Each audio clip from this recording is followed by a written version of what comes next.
경기 용인시의 한 밭에 비닐봉지를 매단 커다란 풍선 2개가 놓여 있습니다. 출동한 군인 10여 명이 시민들의 접근을 막고 수거에 나섭니다. 쓰레기 봉투 같은 게 있는데 그 군인들이랑 저기 와가지고 경찰들이랑 와가지고 뭐 화생방 뭐 하는 사람들이랑 폭발물 처리반까지 와가지고 어젯밤부터 북한이 남쪽을 향해 날린 풍선입니다. 합동참모본부는 북한이 어제 오후 9시쯤부터 다량의 풍선을 남쪽으로 살포했다고 밝혔습니다. 북한과 인접한 경기와 강원은 물론 멀게는 경남 거창과 전북 무주에서도 풍선이 발견됐습니다. 주택과 도로, 학교, 심지어 정부 서울청사 옥상에도 풍선 잔해가 떨어졌습니다. 북한이 살포한 풍선은 길이가 3에서 4m로 아래에 달린 비닐봉지 안에는 오물과 각종 쓰레기가 들어있었습니다. 주변에 흩어져 있던 쓰레기들을 모아봤습니다. 이렇게 군복으로 추정되는 원단들부터 해서요. 북한산 페트병 그리고 담배꽁초들이 발견됐습니다.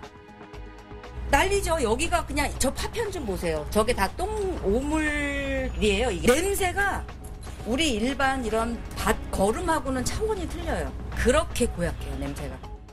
풍선에서 대남 전단은 발견되지 않았습니다. 북한이 날린 풍선이 관측된 어젯밤 11시 반쯤 경기 일부 지역에는 재난 문자가 발송됐습니다. 공습 예비 경보라는 영어 문구까지 담기면서 놀란 시민들이 많았습니다. 깜짝 놀랐죠. 잠도 그때 자다가 깨가지고 그래가지고 그냥 꼭 날반 세우고 그냥 출근한 거예요. 늦은 밤 갑작스러운 알람에 경찰과 소방당국에는 대피해야 하냐는 등의 문의가 이어졌습니다. SBS 배성재입니다. 지난 25일 북한은 국방성 부상 담화를 통해 남한이 대북전단 살포 등 심리 모략 책동을 벌이고 있다며 도발을 예고했습니다. 수많은 휴지와 오물들이 한국 국경과 중심 지역에 살포될 것이며 이를 수거하는 데 얼마만한 공력이 드는지 체험하게 될 것이라고 경고한 겁니다. 이번에 살포된 대남 풍선에는 일정 시간 뒤 터지도록 하는 타이머와 기폭 장치까지 설치돼 있었는데 남한 각 지역에서 터지도록 치밀한 계획을 세운 것으로 보입니다. 군 화생방 신속대응팀과 폭발물 처리반이 수거하고 있고 현재까지 확인한 바로는 오물, 쓰레기 등이 포함되어 있으며 관련 기관에서 정밀 분석 중에 있습니다. 북한은 풍선을 내려보내기 시작한 오늘 새벽 GPS 교란 전파를 쏘기도 했지만 관련 피해는 접수되지 않았습니다. 대남 풍선은 오후 4시 기준으로 260여 개가 관측됐습니다. 풍선 살포가 가장 많았던 2016년과 2017년 연간 1000개 정도였던 만큼 하루 수백 개를 살포하는 건 이례적입니다. 2016년엔 풍선에 달린 내용물이 지상으로 떨어지면서 차량과 주택 등이 파손되기도 했습니다. 군은 대남 풍선은 국제법 위반으로 우리 국민의 안전을 위협하는 행위라며 반인륜적이고 저급한 행위를 즉각 중단하라고 경고했습니다. 대통령실 관계자는 북한이 우리 국민이 어떻게 반응하는지 정부가 과연 동요하는지 등을 테스트하고 싶어하는 것 같다며 침착하게 대응해 나가겠다고 강조했습니다. 군 관계자는 지금은 대북 확성기 방송 재개와 같은 직접적인 대응 방안은 고려하지 않고 있다며 엄중 경고한 만큼 북한의 반응을 지켜보고 있다고 밝혔습니다. SBS 최재영입니다. 오늘 아침 6시 14분 평양 순안 일대에서 발사된 단거리 탄도미사일 추정 비행체 10여 발을 우리 군이 포착했습니다. 동해상으로 350여 킬로미터를 날아간 것으로 탐지됐는데 초대형 방사포일 가능성이 제기됩니다. 북한의 탄도미사일 발사는 13일 만인데 10여 발을 한꺼번에 쏘는 방식은 이례적입니다. 정찰 위성 발사에 실패하고 남측을 향해 오물풍선을 날려보낸 북한이 다양한 방식으로 도발을 이어가는 겁니다. 탄도미사일 관련하여서는 지난번 북한 주장 군사정찰 위성이 실패하였고 북한의 내부적인 그런 갈등 사항을 외부로 돌리기 위한 NLL 일대 GPS 전파 교란 공격도 이틀째 이어갔습니다. 군은 작전상 제한은 없다고 밝혔지만 서북도서 일대를 오가는 민간 선박 내비게이션이 한때 오작동을 일으킨 것으로 확인됐습니다. GPS가 안 되면 오구 찾기가 힘들어요. 설치한 거 입력해 놓았는데 GPS가 작동이 안 되면 그 위치를 못 찾죠. 어젯밤 김여정 노동당 부부장은 담화를 내고 오물풍선은 북한 인민의 표현의 자유라며 남한의 양해를 구한다고 비아냥댔습니다. 지난해 9월 대북전단 금지법이 위헌이란 헌법재판소 결정에 따라 정부가 대북전단 자제를 요청하지 않는 걸 비꼰 겁니다. 그러면서 남측 민간단체 대북전단에 몇십 배로 대응하겠다며 계속 주워 담아야 할 것이라고 말했습니다. 정부는 추가 살포 예고는 주체가 인민이 아니라 당국임을 자백하는 거라며 표현의 자유 운운은 궤변이라 비판했습니다. 유엔군 사령부는 북한의 대남 오물풍선 살포가 정전협정 위반이라며 공식 조사를 진행하고 있다고 밝혔습니다. SBS 김아영입니다. 합동참모본부는 오늘 오전 8시를 전후해 서북도서 일대에 대한 위성항법장치 GPS 교란 신호가 탐지됐다고 밝혔습니다. 서해 북방 한계선 NLL 이북에서 남쪽을 향해 GPS 교란 전파를 보내는 북한의 군사적 공격입니다.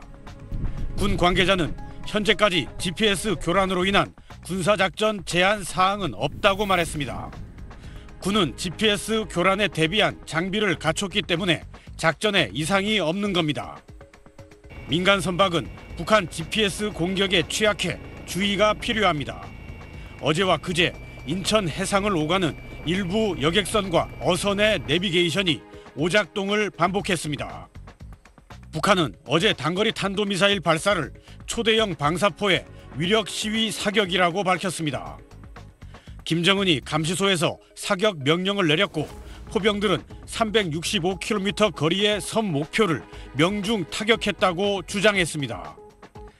북한은 초대형 방사포 발사대 18대가 각 한 발씩 일제 사격을 하는 장면을 공개했는데 초대형 방사포 18발 동시 사격은 이례적입니다.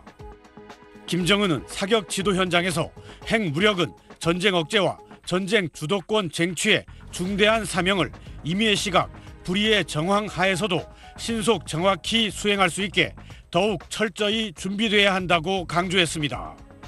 SBS 김태훈입니다. 자, 어제 오늘 북에서 날아온 풍선 얘기도 좀 해보죠.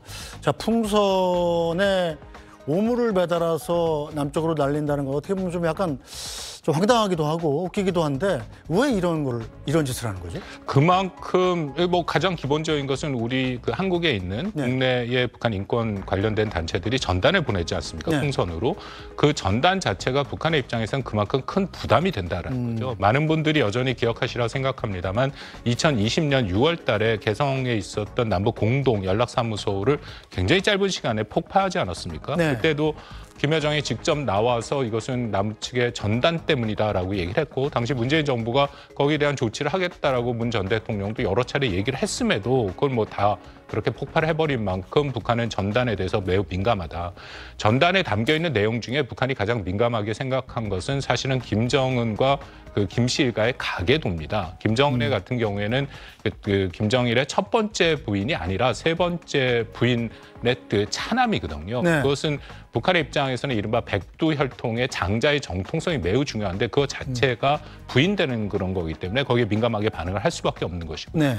이번에도 뭐 이미 예고를 좀 했었습니다. 그렇게 해서 전단 왜냐하면 한국에서 보내는 전단이 4월 정도부터 본격적으로 되거든요. 네. 이게 전단이라는 게 바람으로 가는 거기 때문에 북쪽으로 바람이 불 때 때입니다. 여기서 띄울 수가 있는 거잖아요. 겨울에는 바람이 거꾸로 불기 때문에 안 네. 되고 한 4월부터 그래서 4월부터 일부 우리 단체에서 이제 전단을 보내기 시작하니까 네. 이제 거기에 대한 대응이다라고 해서 보내온 것이죠. 자, 이 풍선이 바람의 때를 맞춰서 보낸 겁니다만 떨어진 데를 보니까 이 정부 서울청사에도 떨어지고 외교부 청사에도 떨어지고 이 목동에 저희 회사 앞에도 하나 떨어졌더라고요. 자, 방송국, 정부 청사 만약에 위급사태 발발 시에 북한이 사실은 제1 타격 목표로 삼고 있는 것 아니겠습니까? 저게 폭탄을 달아서 떨어뜨렸으면 어땠을까? 굉장히 좀 생각하기도 싫은 일인데 이게 겨냥을 하고 보낸 겁니까? 아니면 그냥 많이 보내다 보니까 여기도 떨어진 건가요? 겨냥을 할 수는 없고요. 네. 왜냐하면 항법장치 같은 것이 있는 것은 네. 전혀 아니고 그래서 바람에서 따라서 움직이는 것은 맞는데 대부분 그럼에도 이 타이머가 있습니다. 네. 그래서 적절한 시간에 타이머를 통해서 터트리는 거죠. 네. 그래서 떨어지고 수도권에 떨어진 거는 아마 대부분 타이머가 달려 있을 거라고 생각을 하고 근데 그렇게 말씀하신 정밀 타격은 안 되는 거고요. 그래서 만약에 정말 북한이 유사시에 뭐 방송국 같이 핵심 시설을 타격한다면은 자신들이 갖고 있는 정밀 유도 무기 미사일이나 뭐 네. 그런 것들을 활용할 가능성이 크다라고 생각합니다. 자, 보니까 풍선이 발견된 곳이 경상도까지 날아갔더라고요. 접경 지역뿐만 아니라 풍선을 좀 한반도 전역으로 다 보낼 수 있는 거예요? 그렇습니다. 뭐 일부에 보면 일단 한국에서 보낸 거는 가장 많이 날아간 게 한 1000km까지도 날아가서 만주까지도 간다.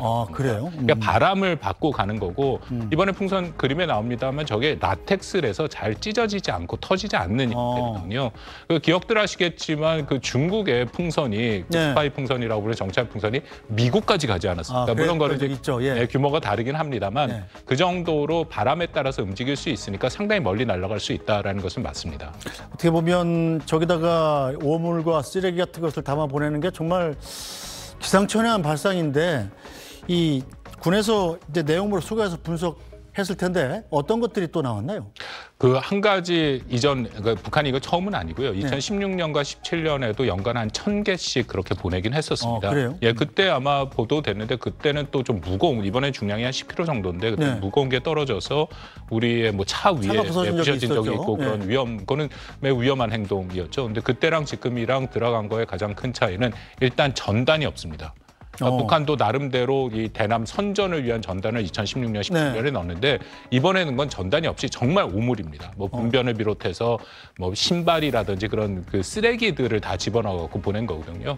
그러니까 나름 북한은 고민을 한 것이죠. 왜냐하면 이게 오물이라고 쓰레기라고 자신들이 얘기를 한 게 한국에서 보내는 그 전단을 북한이 그렇게 부릅니다. 쓰레기다. 오물과 쓰레기다라고 부르니까 우리는 그저 거기다가 뭐 달러도 좀 넣어서 보내고 약도 넣어서 보내고 한류 드라마 있는 USB도 넣어서 보내고 사실은 좀 쓸만한 물건을 넣어서 보내는 거 아니에요? 우리는 사실 생필품을 보내기 때문에 오물이라고 쓰레기를 할 수 없는데요. 북한의 입장에서 말씀드린 것처럼 북한 체제의 특히 최고 존엄을 훼손하는 행위가 있기 때문에 그들의 입장에서 이거는 오물과 쓰레기인 거죠. 그렇게 인식하고 한국한테 거기에 대응 행위를 하는데 정말 오물과 쓰레기를 보내는 그런 상황이 왔다라고 보시는 게 맞습니다. 자, 그만큼 그러면 우리 쪽에서 남쪽에서 북쪽에 올려보내는 이 풍선에 담긴 그 물건, 그러니까 전단도 있겠죠. 그것들을 상당히 북한에서 큰 위협을 느낀다. 그렇습니다. 이렇게 볼 수 있는 거겠네요. 왜냐하면 북한 같은 경우에는 뭐 우리도 마찬가지입니다만 남한에서 온 것을 수거하지 못하도록 군 당국에 나와서 하는데요. 문제는 우리 그 북한에서 온 걸 보니까 이게 반투명 그 플라스틱 같은 데 들어있어요. 안 보이는데 우리는 투명 플라스틱에 들어있습니다. 말씀하신 것처럼 의약품도 있고 달러도 있고 정말 북한 주민들이 필요한 생필품들이 들어있기 때문에 이게 뭐 정확하게 저희가 판단하기는 쉽지는 않습니다만 북한 당국에 의한 수거율이 낮답니다. 그러니까 북한 주민들이 필요하니까 가져가는 거예요. 그렇죠. 그러니까 그게 오히려 북한의 정부 입장에서 당국 입장에서 훨씬 더 큰 위협이 체제 안정을 해친다는 거죠. 그렇죠. 남한에 이제 좀 동요되니까. 거기에 USB 같은 것도 달려 있고 USB 안에는 뭐 한국 드라마라든지 음악 같은 것도 다 있다고 그렇게 알려지고 있습니다. 네, 일단 우리 군은 북한이 대형 오물풍선 날린 데 대해서 이 저급한 행동을 당장 중단하라 이렇게 엄중히 경고했습니다. 북한군은 5월 28일부터 29일까지 북방 한계선 이북의 다수 지역에서 다량의 대남 오물풍선을 부양하였습니다. 북한군이 살포한 대남 오물풍선은 경기, 강원 및 수도권과 충남 계룡, 경남 거창 등 남부 권역에 광범위하게 낙하하였습니다. 풍선의 적재물에서 담배꽁초, 퇴비, 폐건전지, 폐천조각 등 각종 오염물질이 확인되었고 현재 관련 기관에서 이를 정밀 분석 중에 있으며 현재까지 화생방 오염물질은 발견되지 않았습니다. 북한의 대남 오물풍선으로 인해 발생하는 모든 책임은 전적으로 북한에게 있으며 다시 한번 북한의 반인륜적이고 저급, 치졸한 정전협정 위반 행위를 즉각 중단할 것을 엄중히 경고합니다. 이른바 오물풍선에 대해서 북한의 김여정 부부장, 김정은 총비서의 동생이죠. 이 담화를 내놨는데 어떤 내용인지 한번 보겠습니다.